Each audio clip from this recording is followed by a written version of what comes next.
एक बार फिर से कैरेक्टर ऑफ गॉड्स में हम राहुल प्रसाद आप लोगों को स्वागत करता हूँ। चाणक्य नीति को अच्छी तरह से समझने के लिए इस वीडियो को अंत तक जरूर देखें।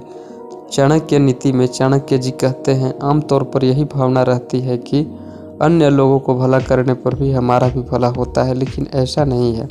आचार्य चाणक्य में एक नीति में 3 ऐसे लोग बताए हैं जिनका भला करने पर भी हमें दुख मिलने की संभावनाएं काफ़ी अधिक होती है। चाणक्य की इस नीति के अनुसार इन तीनों लोगों से दूर रहने में ही हमारा लाभ रहता है। यदि कोई स्त्री या पुरुष मूर्ख है तो उसे ज्ञान या उपदेश नहीं देना चाहिए। हम मूर्ख को ज्ञान देकर उसका भला करना चाहते हैं, लेकिन मूर्ख व्यक्ति इस बात को समझता ही नहीं है। बुद्धिहीन लोग ज्ञान की बातें भी व्यर्थ तर्क वितर्क करते हैं, जिससे हमारा ही समय बेफिजूल खर्च होता है। मूर्ख में इंसान को समझाने पर हमें ही मानसिक तनाव झेलना पड़ता है, अतः ऐसे लोगों से दूर ही रहना चाहिए।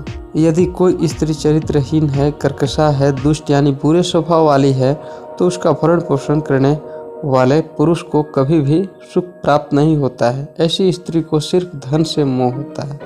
सज्जन पुरुष यदि ऐसी स्त्री के संपर्क में रहेंगे तो समाज और घर परिवार में उन्हें अपजस ही प्राप्त होता है।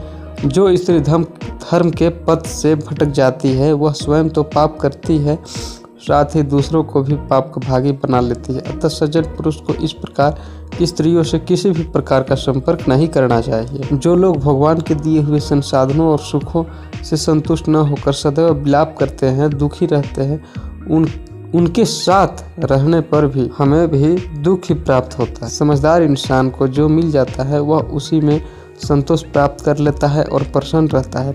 अकारण दुखी रहने वाले लोग दूसरों के सुख से भी ईश्वर्य का भाव रखते हैं और उन्हें कोसते रहते हैं, स्वयं कुछ प्रयत्न नहीं करते हैं और दुखी बने रहते हैं। इस प्रकार ईश्वर्य भाव रखने वाले और अकारण ही सदैव दुखी रहने वाले लोगों से दूर रहने में ही हमारी भलाई होती है।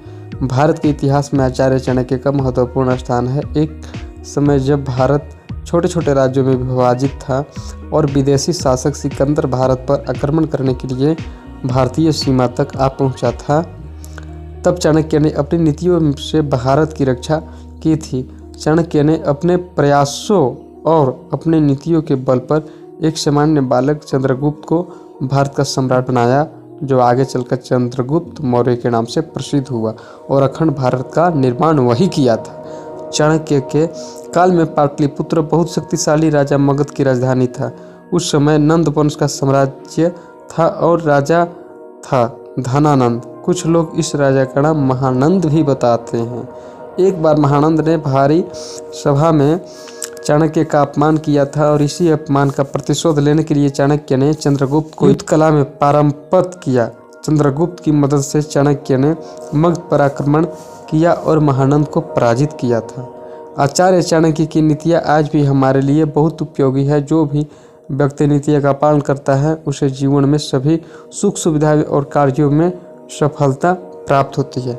इस वीडियो को जितना हो सके शेयर करें, लाइक करें, कमेंट्स कीजिए और चैनल को सब्सक्राइब करने के लिए नहीं भूलें। Thank you so much.